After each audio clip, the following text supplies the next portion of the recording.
I also wanted to just take a moment to talk about Pat's book, Trauma-Informed Treatment. That Pat, in this book, tackles some of the most difficult challenges in treatment settings with very practical approaches that are grounded both in research and in theory. She incorporates the key concepts of compassion, understanding, validation, skill teaching, and the primacy of the trustworthy relationship in healing trauma and rebuilding connections in the child's brain. For those who are on the webinar series and for this next month, we will be offering a 20% discount for anybody who wants to order Pat's book. And hopefully after this webinar, you'll realize how much you really do want this book. Just use the discount code that's listed here, OCTO, which is the 4 letters of October 18, when you check out or when you call in for that. And last, I just want to say, take a really great pleasure to introduce Pat, our speaker today. She's the Vice President of Strategic Development at Klingberg Family Centers in New Britain, Connecticut. She specializes in treatment of traumatized children and their families. She created the restorative approach, a trauma and relationship-based treatment method. She's a faculty trainer for Risking Connections and an adjunct faculty at both the University of Connecticut School of Social Work as well as St. Joseph's University. As I mentioned, she's also the author of Trauma-Informed Care, the Restorative Approach, which is published by Neary Press. So without further ado, I just want to introduce Pat Wilcox, and welcome, Pat. So nice to have you here on the webinar today.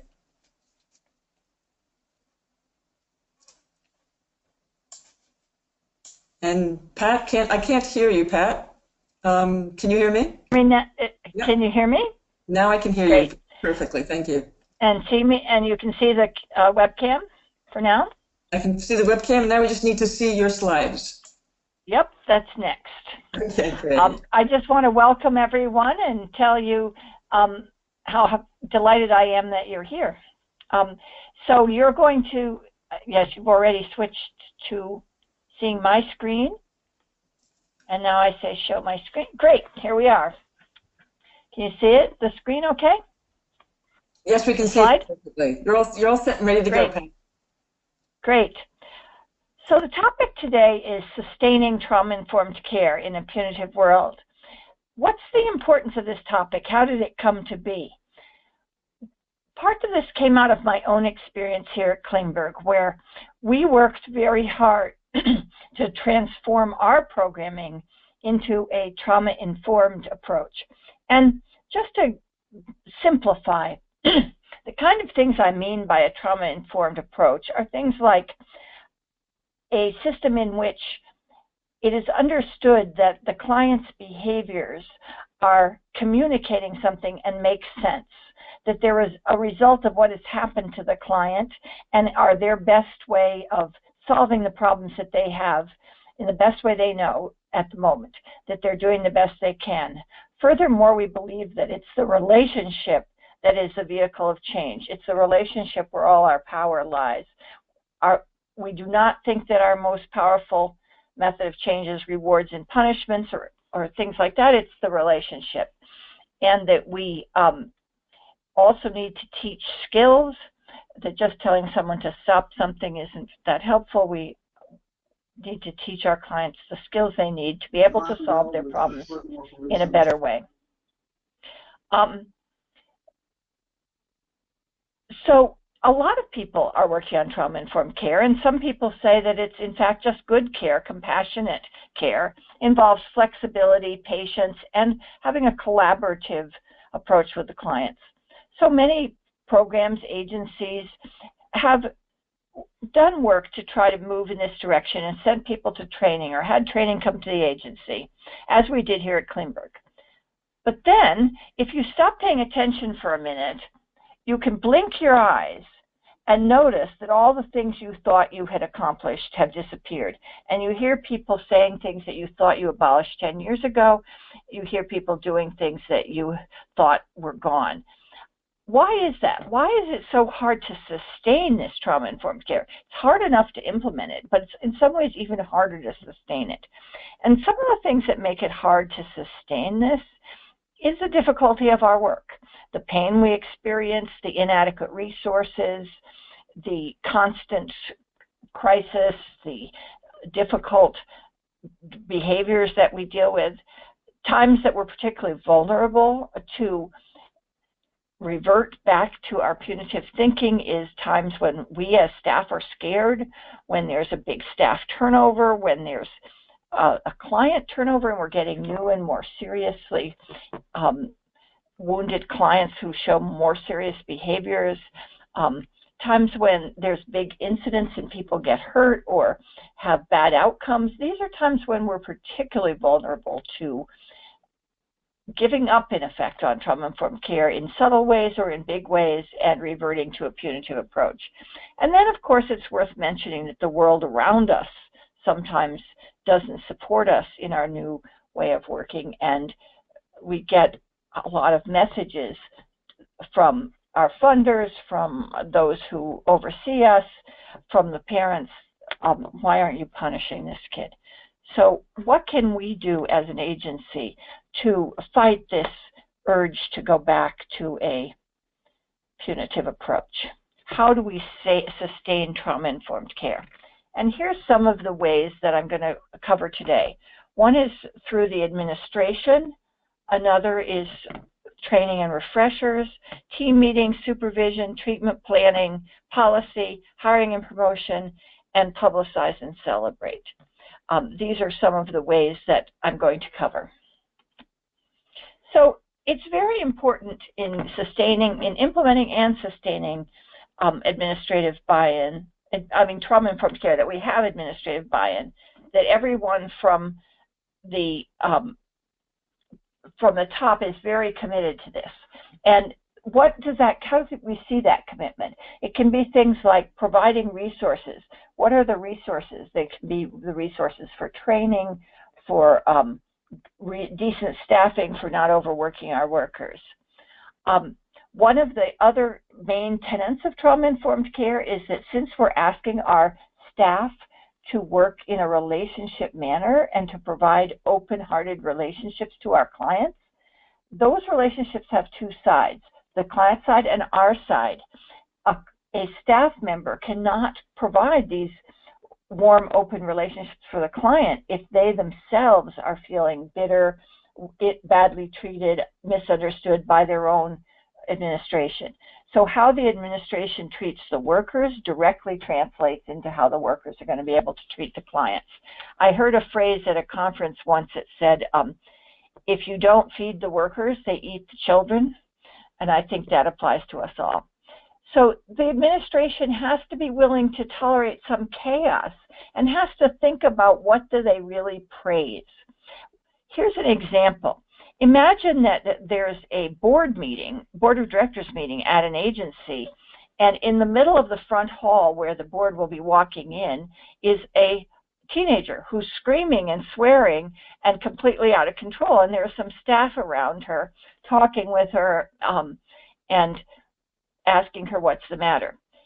The president of the agency comes out of his office door and says to one of those staff members, could you get her to be quiet, please, or could you at least take her to another area? That one sentence could undo 6 months of training, because that administrator is giving the message, we value control. We don't want our board members to be upset by any noise. We don't care what this kid's pain is, we care about her being quiet. And that the staff is going to be praised for control, not for empathy. On the other hand, if that same president came out of their office and said, wow, I'm so impressed with how compassionate you're being towards her, or I'm impressed with your patience and kindness towards her, that will promote trauma-informed care. So little sentences, little ways we praise what we notice is essential for administration. Also, valuing supervision. I've included in the handouts a handout called How Administrators Can Sustain Trauma-Informed Care. It's sort of a checklist or tip list that you can use in your agencies.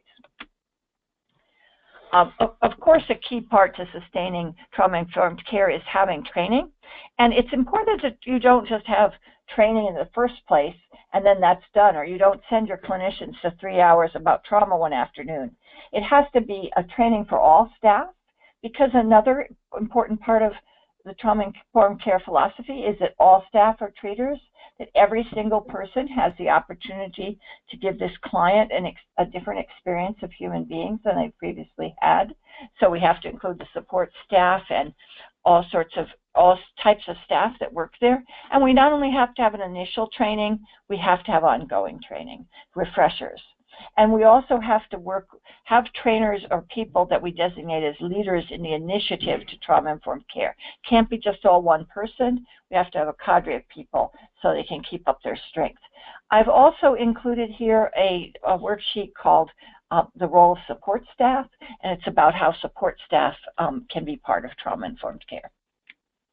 So what we're trying to achieve here through the training and through administrative action is developing a common language among the agency, of everyone who works in the agency and all the different programs. And here's an example of where we're at when we don't have a common language. One's saying the person's diagnosis, one's looking for medication, a behavior plan. He should take responsibility for himself. This person in the back is a quality control person saying, we can't have these empty beds. Someone else is saying, I had to learn the hard way, and so does he. One person is saying, why do I have to clean up all these broken windows? And then this person, I think, is a social worker who's saying, these kids have had hard lives. We're trying to get more towards something like this, where we understand that the child has experienced trauma, that things have happened to them, that they don't trust us. Change will be slow but possible. We should teach them some skills, pay attention to shame. The quality improvement person is in a better place because with this skill that we're developing in treatment, we don't have as many empty beds. Looking at basketball and play, how that can help with the healing, how helping fix what he breaks, making amends, and then the key factor of relationships. So this is where we're going, a common language for all. Now, one of the key building blocks, I'm going to really emphasize two main building blocks of sustaining trauma-informed care. One of them is team meetings, and the other is supervision. Team meetings. You know, the idea of trauma-informed care is clinical thinking. And what I mean by clinical thinking is that we think beyond the immediate behavior and how to fix it, and we think about why.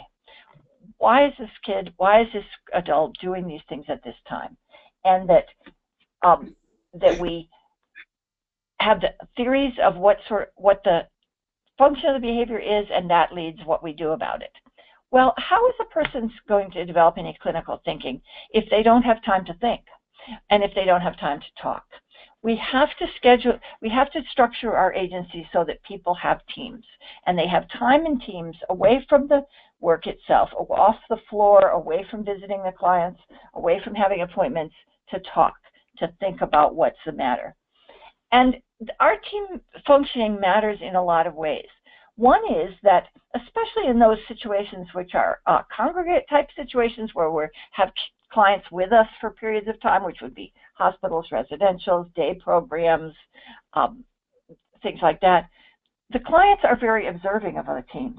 They notice how we get along. They notice everything we do, and they learn a lot more from how we actually act towards each other than from what we tell them.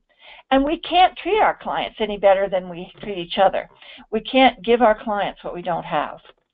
And when you talk to people about why do they like these jobs, they're hard and they don't pay a lot, one of the main things they mention besides the joy of helping clients get better is the people they get to know, their friends. How the worker feels about the social situation they're in is a huge factor in their satisfaction with their job, which of course leads to how much turnover we have. So you see, turnover, as we know, is very expensive, so that the money we invest in scheduling our staff so they can actually have team meetings results in less of other expenses, such as the expense of turnover.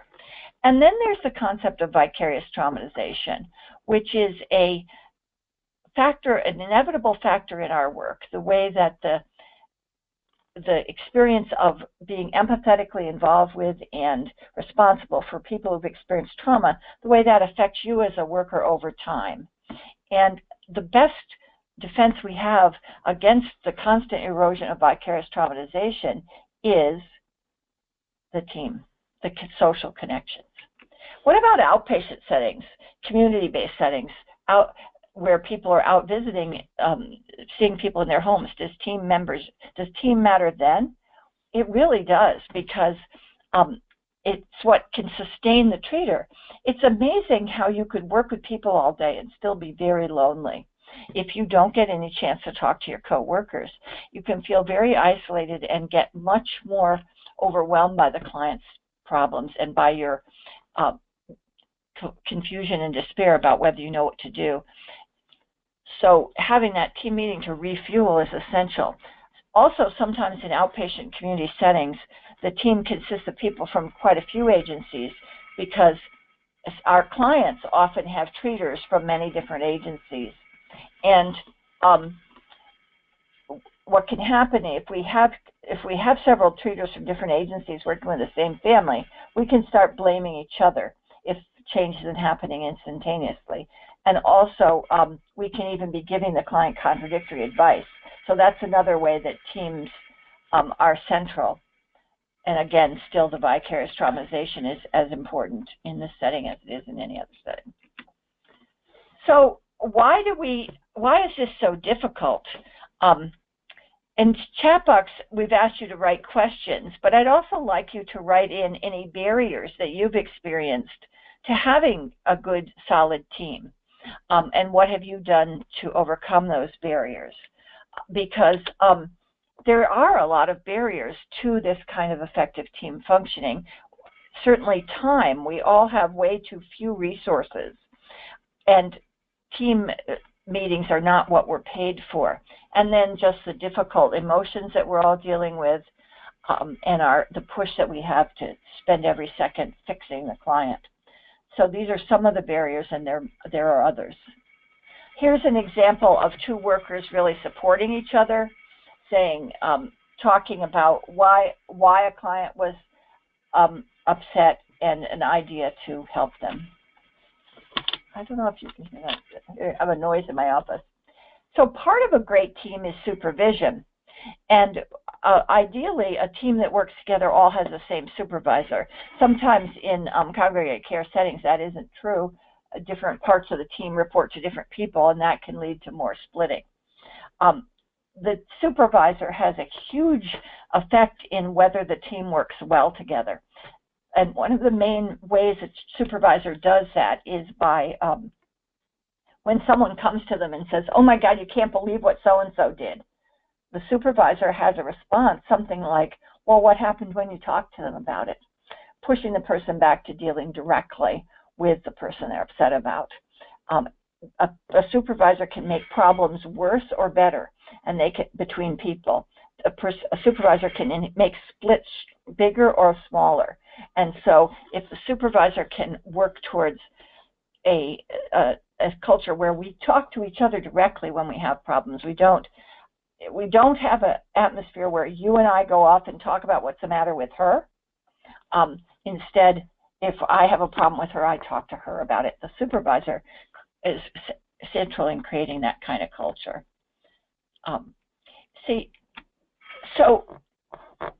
Because one of the things that's characteristic of our work is vicarious traumatization, is the idea that our work is hard, and we end up experiencing a great deal of pain, both to do with what our clients have experienced in the past and to do with what they're experiencing in the present.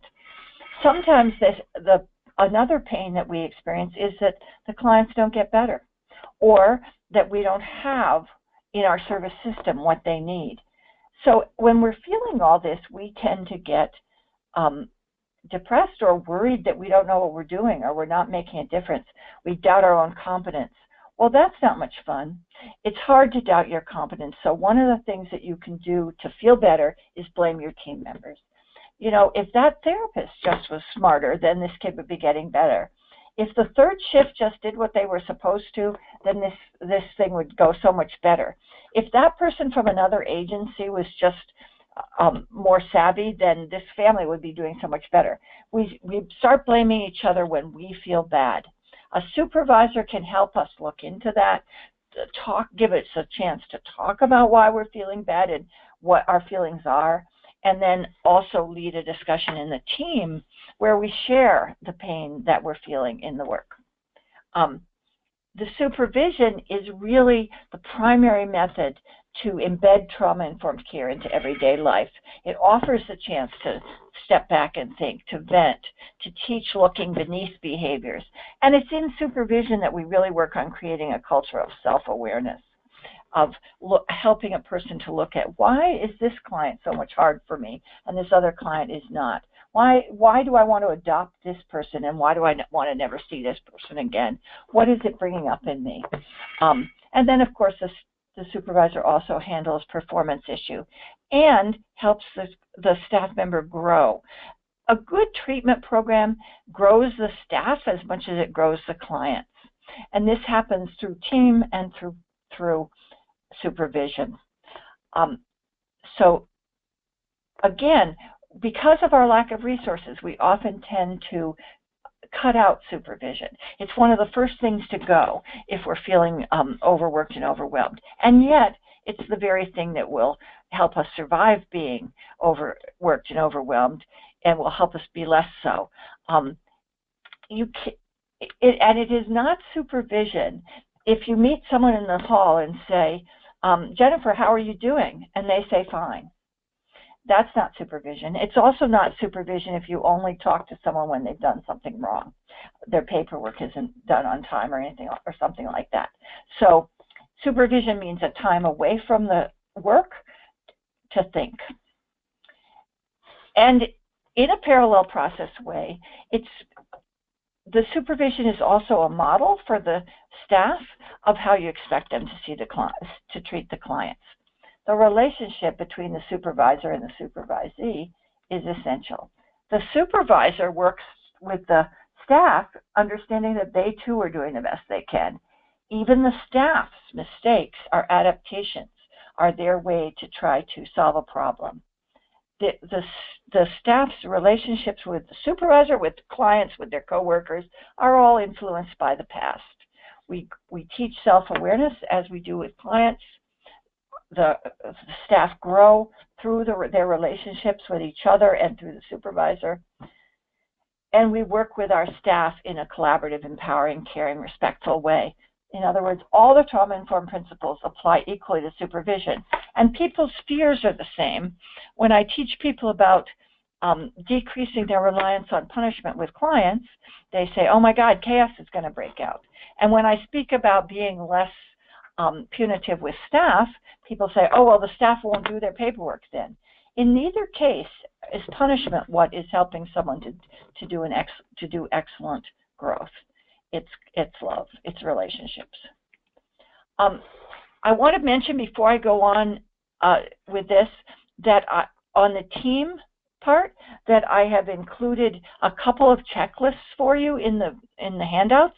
One of them is just characteristics of trauma-informed teams, and a good use of this is in your team, have everybody do an individual rating of what they think about their team. It's like a 1 to 5 scale, and then to discuss it. It's interesting to see in which areas you agree and disagree about your team's strengths and challenges. There's another checklist also called Teams in Tough Times, and that's a checklist to look at if your program's struggling, if things are out of control and you feel like your program's basically just making it through the night or through the day. That's a checklist for the team to think about how can we get out of this. So, as I said, it's sometimes a struggle to provide good supervision, but there's ways to try to emphasize it and to hold supervisors accountable for whether they're actually meeting with their staff. And another thing is when we get new supervisors, especially people that we promote, do we train them actually in supervision? Or do we just think that because they've been around for a while, they must know what to do next? We have to have good training programs in trauma-informed supervision. And it is hard to do because you have to be both caring and kind, but you also have to handle performance issues, and you have to think about when to listen and when to problem solve. People are variously resistant, defensive, sometimes especially with internal promotions. You're supervising former peers, people older than you, etc. And then this always comes up about, is this supervision or is this therapy? It's supervision that's kind and collaborative. Then another few ways to embed trauma-informed care to make it more sustainable is to change the way to do treatment planning. Treatment planning is expresses a theory, expresses what you think will make a difference to this client. So make sure that you're putting into your treatment planning all the multitudes of aspects that are part of trauma-informed care, such as play, such as ways that you're giving the child experience with good, child or adult experience with good relationships. Sometimes our treatment plans really don't include everything that we do that is healing, and what we're at the beginning of treatment with a person who's been traumatized, talking about their abuse is not our main focus. Our main focus is on helping that person feel safer. And what are we doing to make that the case, and can we write it down in our treatment plans? And then policy. This is actually one where I had a problem. When I first made these changes at Klingberg, I thought it was going along pretty well. And then, as I said, I sort of blinked my eyes, and it was like people never heard of this new way of working. And I realized that what happened was that I was relying on individual people. I had certain leaders that were insisting on trauma-informed care, but you know what? They insisted on having babies and leaving and things like that. And so I didn't have it codified in the agency.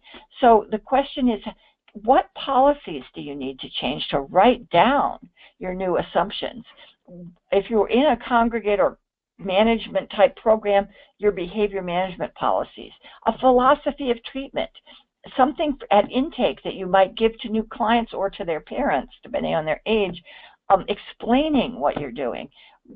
What do you need to look at and write down to make your new way of approaching things part of the agency fiber? And then, of course, one of the best ways to sustain trauma-informed care is to make it part of your hiring and promotion. Promoting people that have flourished in trauma-informed care, that's their natural selves. I've also included in your handout some questions that various people have taught me for hiring to try to get at whether someone will fit into this approach.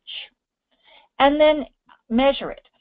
Why are you doing this? What do you hope that if you really were to implement trauma-informed care that you would see that would be different? And here's a few that people have thought of, but yours could be different. Track these measures and publicize your success. Publicize small and big successes, internally, externally.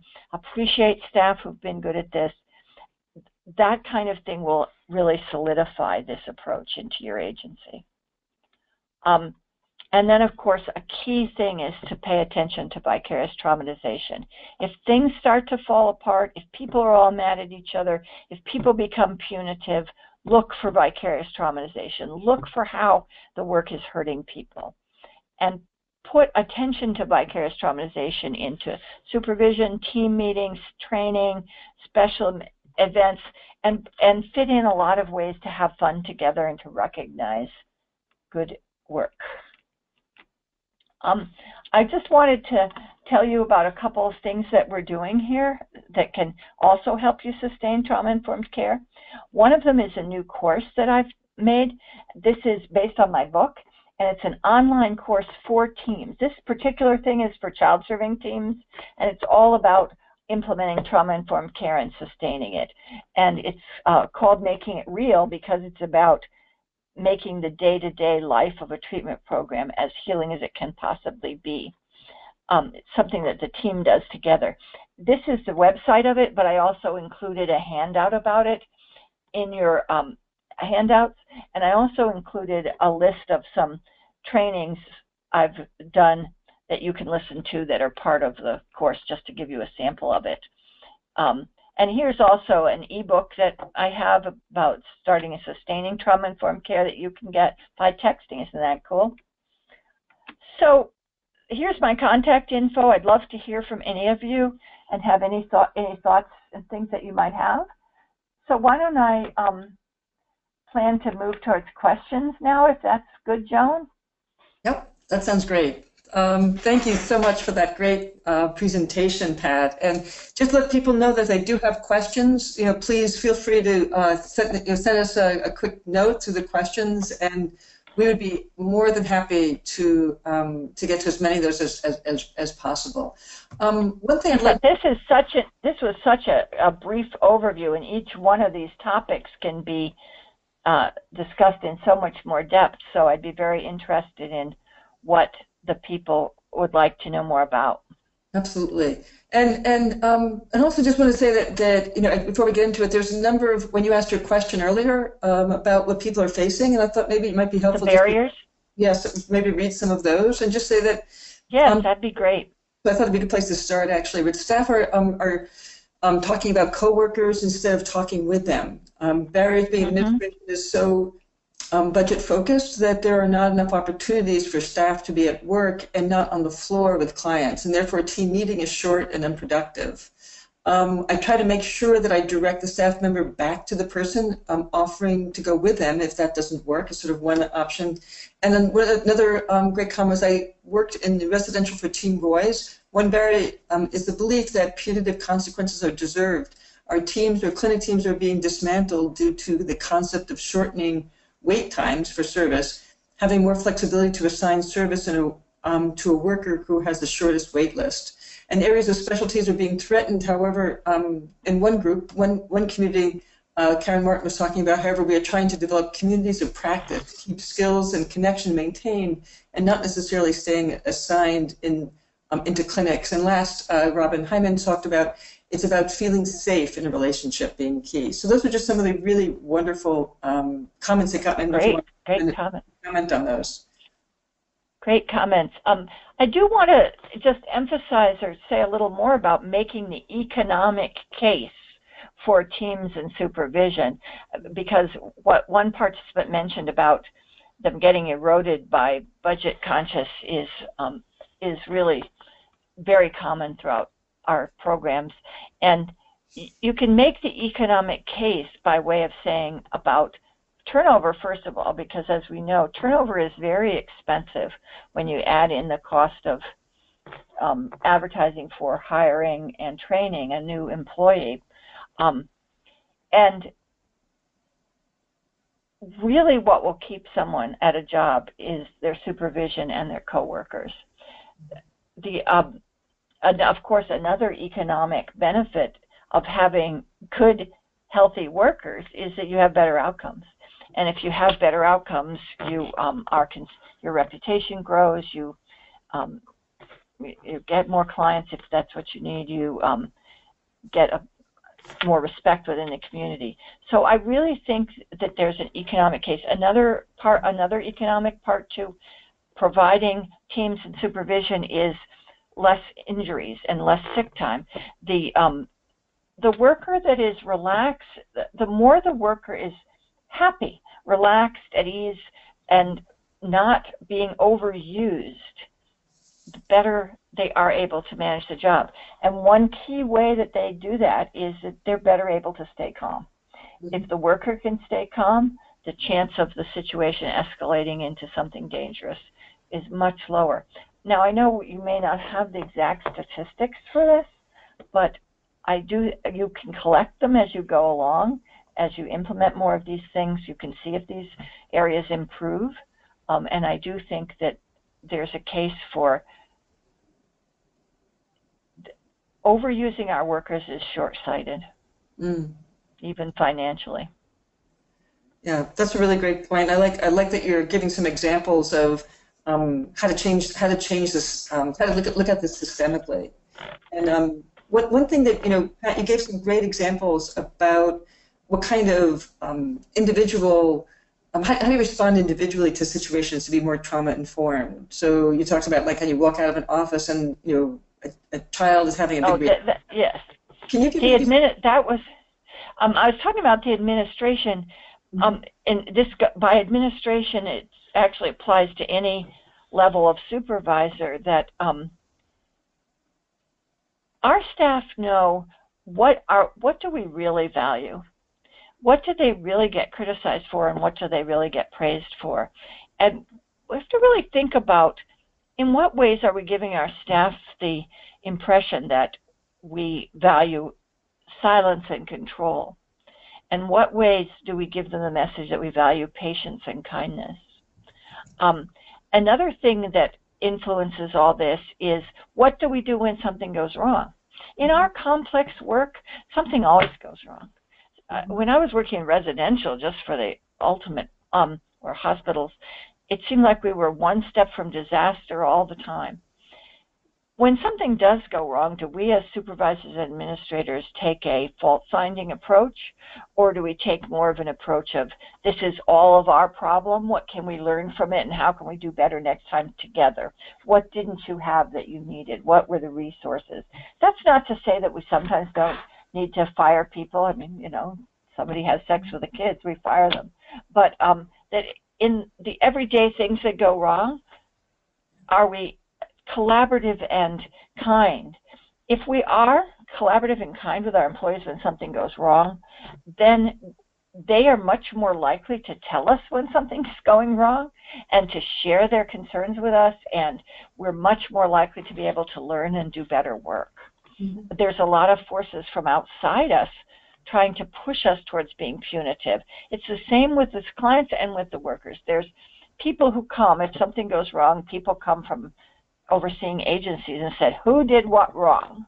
Mm-hmm. But we, as supervisors, can guard somewhat against this and not approach problems in a scapegoating way. And then we'll have a better workforce.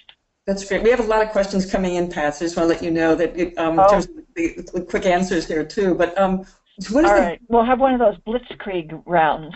Yes, just a little bit. So just given what you were just talking about, what's the best way to keep a staff member positive, you know, when they're starting to develop maybe a more negative mind frame or outlook towards the job?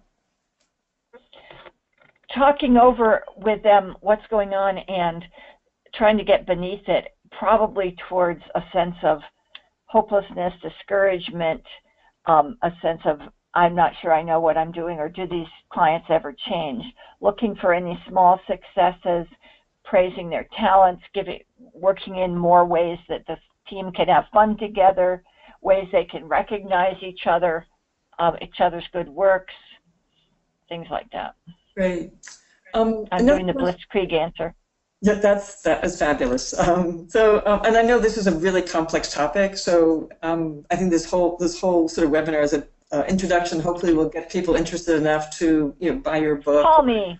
Or to just contact you, obviously. So another just question here that came in is how do you best introduce the trauma-informed care and address staff personalizing? So one large barrier to the programs is that Shannon sort of talks about that the staff become defensive and suggest that the clinical team is suggesting that they can't do their jobs.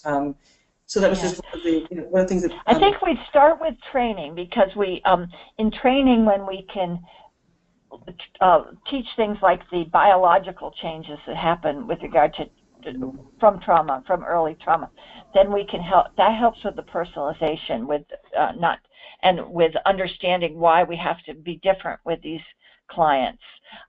So doing a good training together, risk and connection is a good one, and then in the training, you really want to do it together. This thing where the clinicians are trained and then are trying to get the staff to be different isn't the best setup. The best setup is if everyone can get trained together and do explorations about what part of what they want to do, what part they want to do differently. Take small steps, celebrate successes, publicize anything that goes right. Work with the people that are with you. Don't spend all your time on the people that are very, very reluctant. Spend your time developing the leaders in each level of work, like the staff leaders, the teacher leaders, etc., to move this forward.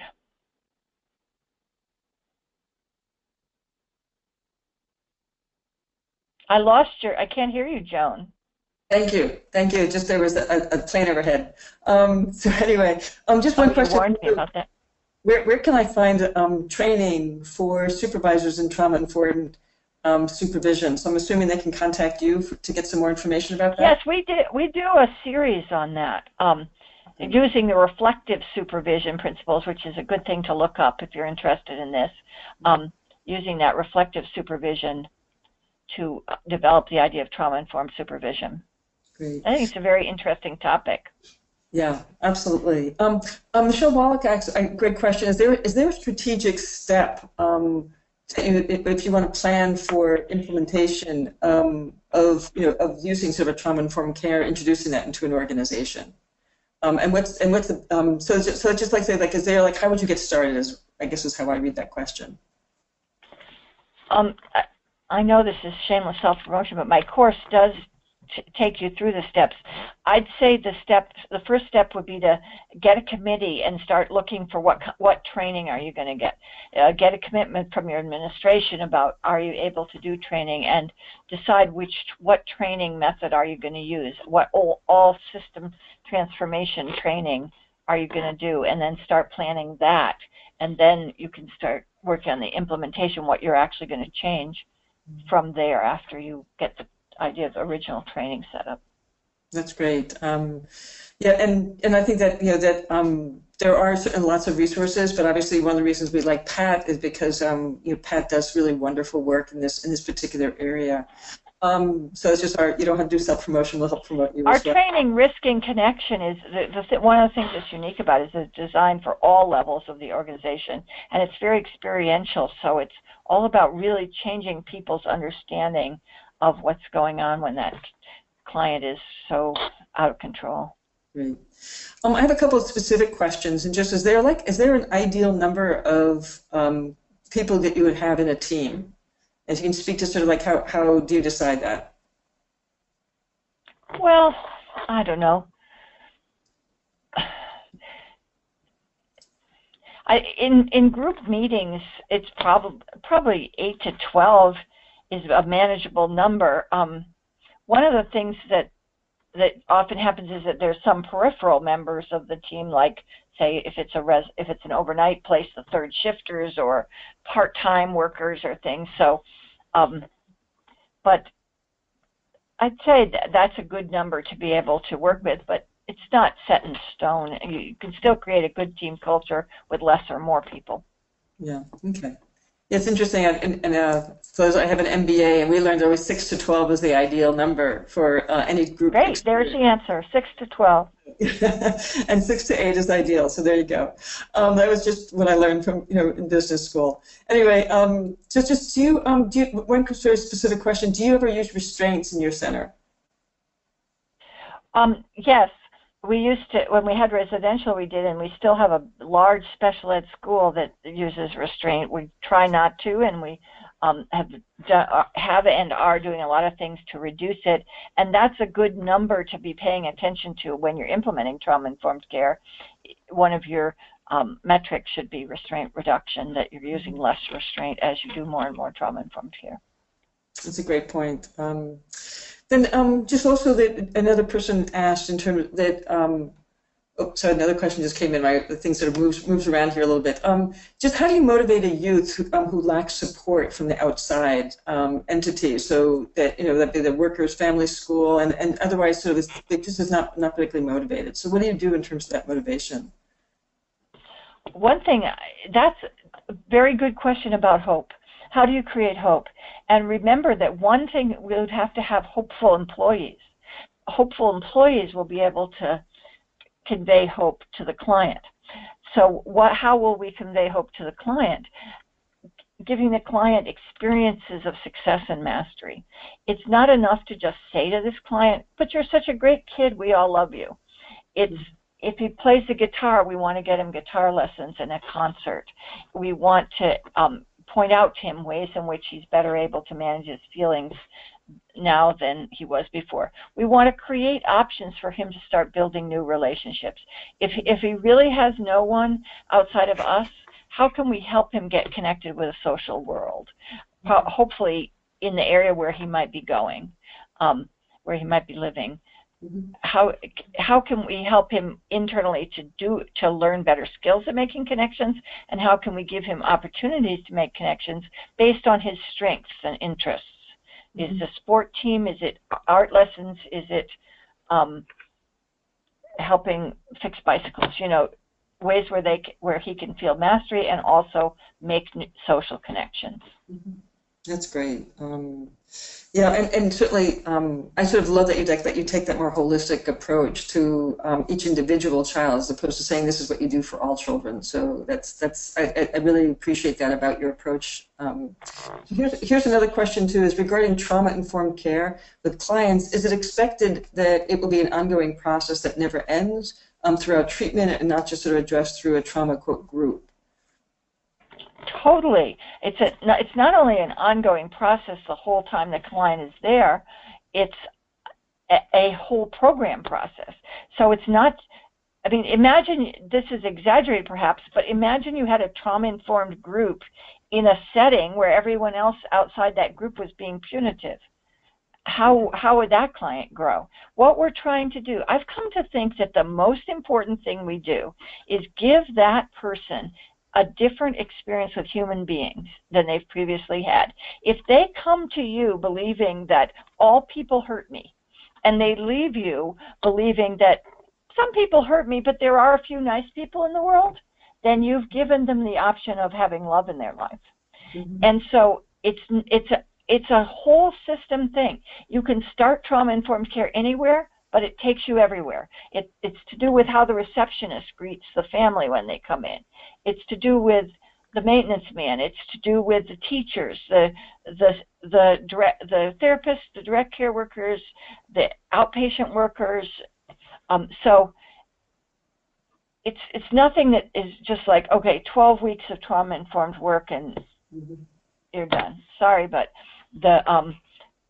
this is because the original trauma, which in most of our clients' cases is multiple, it includes neglect, abuse, and attachment disruptions, that has affected the whole person, their brain, their body, their expectations of other humans, all their assumptions about life. So because that's affected their whole self, we have to affect our whole program. That's great. Thank you. A few more questions. Sort of a manifesto. I think that was pretty good. That was great. That pretty much was my philosophy right there. Well, I really appreciate sort of, it's like, as you described, it seems like a place that I would love working. So that speaks volumes right there as well. Darius wrote that the biggest barrier in Darius's job is staff-on-staff gossip or confrontation when tactics have been so it should be basically asking you what tactics have been successful to prevent or eliminate this kind of negative atmosphere. Yeah, the staff-on-staff gossip is that thing where the way the person deals with the difficulty of the work is I'm going to get together with you and talk about them because it's so much easier than talking to them directly. So you want to deliberately think, what are we going to do to build this team? And part of it is having fun. And can you have retreats? And if you have a retreat, which you usually can if you plan it in advance, at least a few hours, if you have a retreat, don't have it all be business. Have it be fun. Have it include food. Have it, and especially have it include ways to get to know each other. Who is this person that you're working with? Who do they love? Do they have any pets? Play that game, 2 truths and a lie. Get to know each other. And if you get to know each other, if you have fun together, you have sports teams at your place for staff. Have parties. If you're dancing together one night and all laughing, the next crisis comes along, you'll be less likely to split up and gossip about each other. So specifically think, what can we do to enhance our relationships? Sometimes if you have a rec therapist or you know one or some other type of person, they can teach you team building activities, ways to get to know each other and have fun together. And then you get a reservoir that can, a buildup of goodwill that can get you through the difficult times. And then if there's particular things that are happening, talk about them. Talk about them out loud.